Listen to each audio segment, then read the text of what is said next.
बिल्कुल, आज हम लोग नारायण अस्पताल आए हैं और घायलों से मुलाकात किए। 5 घायल यहाँ पे एडमिट है और उनकी इलाज चल रही है। डॉक्टरों से चर्चा भी हुई, अभी वो खतरे से बाहर है और उम्मीद करते हैं कि बहुत जल्द ठीक हो जाए। और जो जिनकी मृत्यु हुई 6 लोगों की, उनके प्रति संवेदना व्यक्त करते हैं।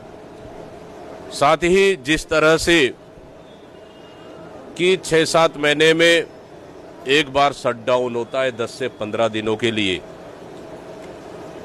और वो शटडाउन इस समय 3 दिनों के लिए हुई। और इस शटडाउन के दौरान जो लोग अंदर जाके मेंटेनेंस काम देख रहे थे, उसके बाद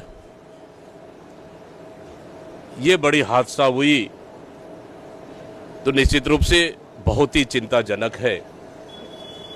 वो इसलिए क्योंकि छत्तीसगढ़ में इससे भी पहले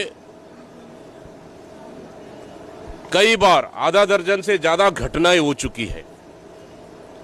आप देखेंगे बारूद फैक्ट्री में 9 लोगों की मृत्यु हुई थी, और इसी तरह से कई फैक्ट्रियों में लगातार मजदूर और वहां के कर्मचारी अधिकारियों की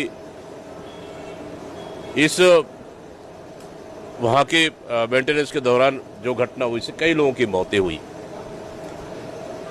इससे कहीं ना कहीं गंभीर सवाल खड़े होते हैं कि लगातार प्लांटों में इस तरह की घटनाएं होना और घटनाएं नहीं रुकना, मैं समझता हूं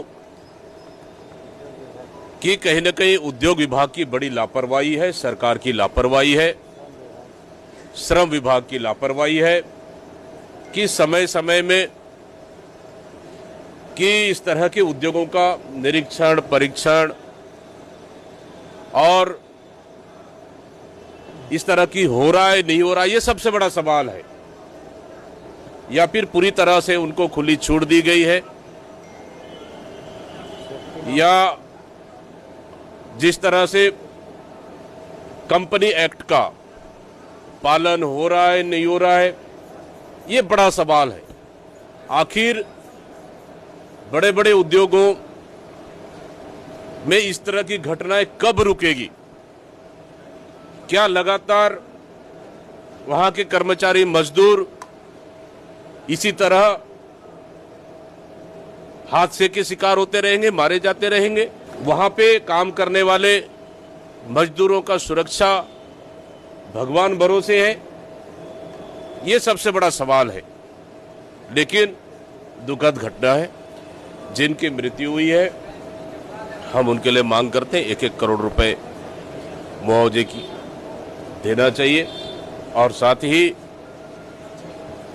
जो घायल हैं उनको 50-50 लाख की मुआवजा देना चाहिए। और हम लोगों ने इस मामले को लेकर कल तत्काल रात को ही एक कमेटी भी बना दी है, कमेटी भी जाएगी और धनेन्द्र साहू जी के नेतृत्व में, और वो घटना स्थल का जायजा लेकर परीक्षण भी करेंगे।